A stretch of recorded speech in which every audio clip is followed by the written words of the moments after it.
Ito ang aking breakfast. Yan. May peach, may pear, grapes, at mango. Meron din palang plum. Tara na, huhugasan natin. Dahil gustong lumis ang tiyan, prutas muna ang aking uupakan. Tara, samahan niyo ako maghugas ng aking mga prutas. Yan. Hugasan natin mabuti. Yan.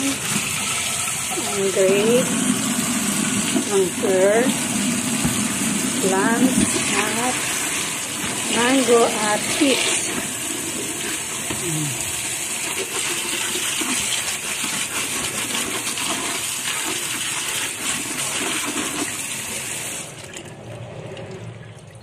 Para hindi siya tumulo, ayan, sinalalay ko siya sa plato.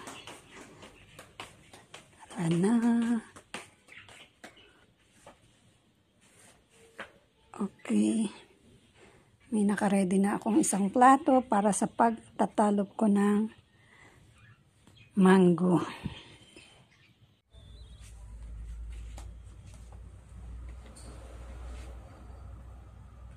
Plums, guys. Peras. Talop tayo ng isang peras. Pero makinis naman siya, kaya hindi ko siya totally tatalupan. Yun lang, medyo may gasgas.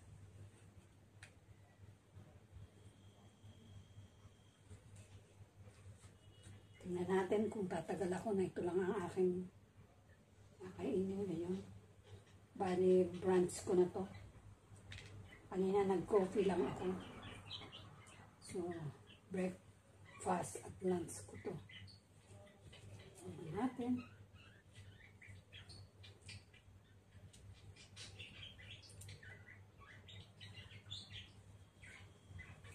Ay.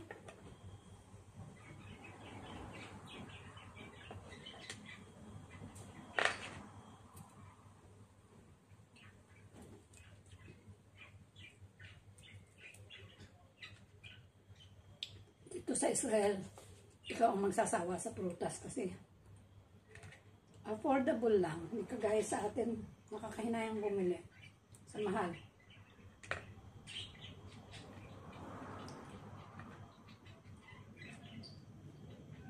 Dahil winter ang ubas, hindi pwede magtagal, kaya himayin ko na ito lahat. Hindi, putulin ko na lang ito.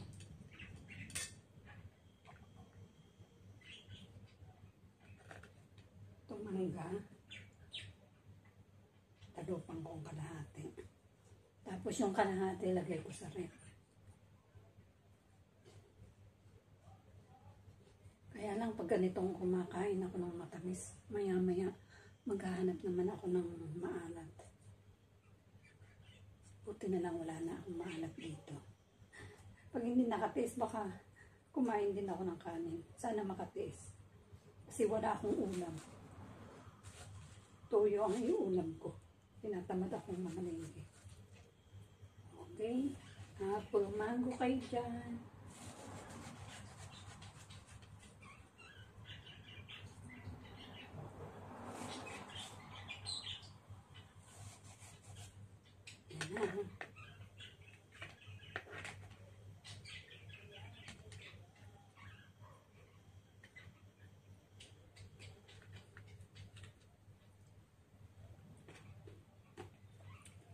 Dahil guys,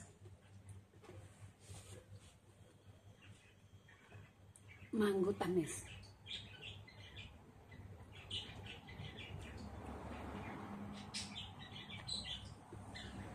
Hindi ko kayang ubusin pala.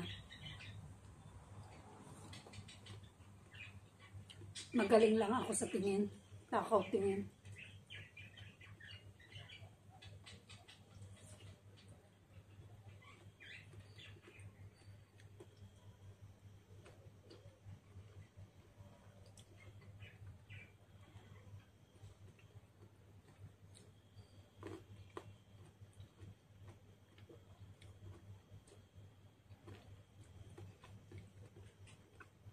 Ang tamis na mangga.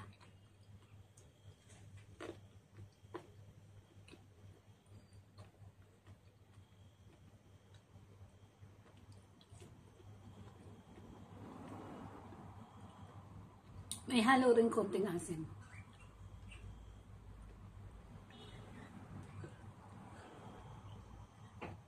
Ito kayang flan. Ang tamis din.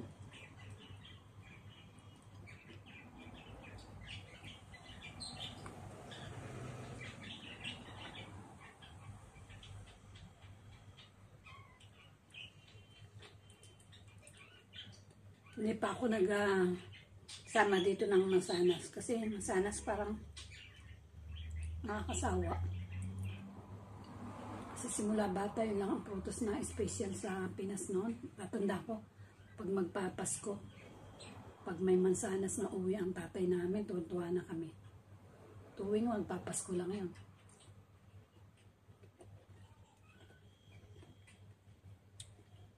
Nung kapanahon na namin.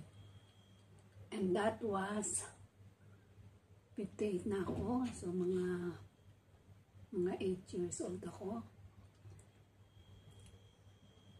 50 years ago.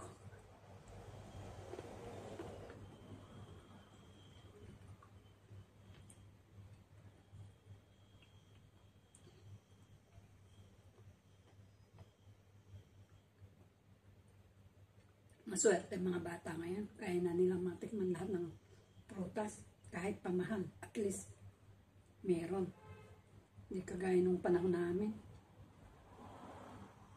Peras, hindi kami gaano makabili kasi parang mas mahal ang peras noon.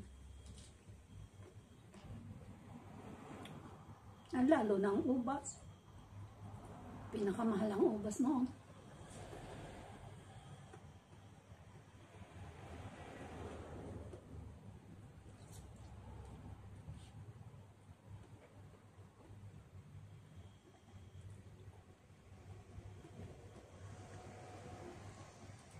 Ito ang tinatawag kong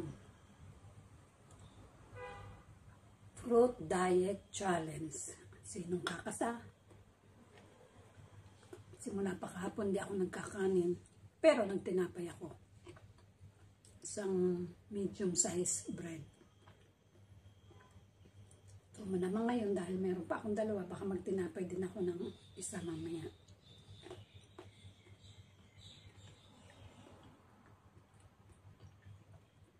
No rice challenge, but fruit diet challenge tayo.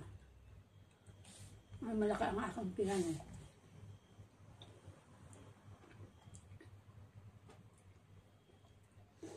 Hindi ko masuot yung iba kong pantalon. Eh, ayaw ko nang bumili.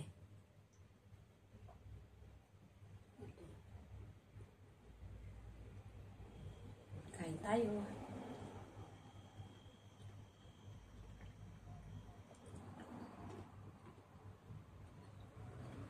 Suko ako. Hindi ko kayang ubusin pala.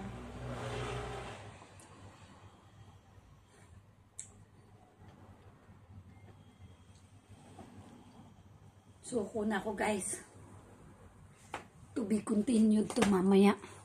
Bye bye.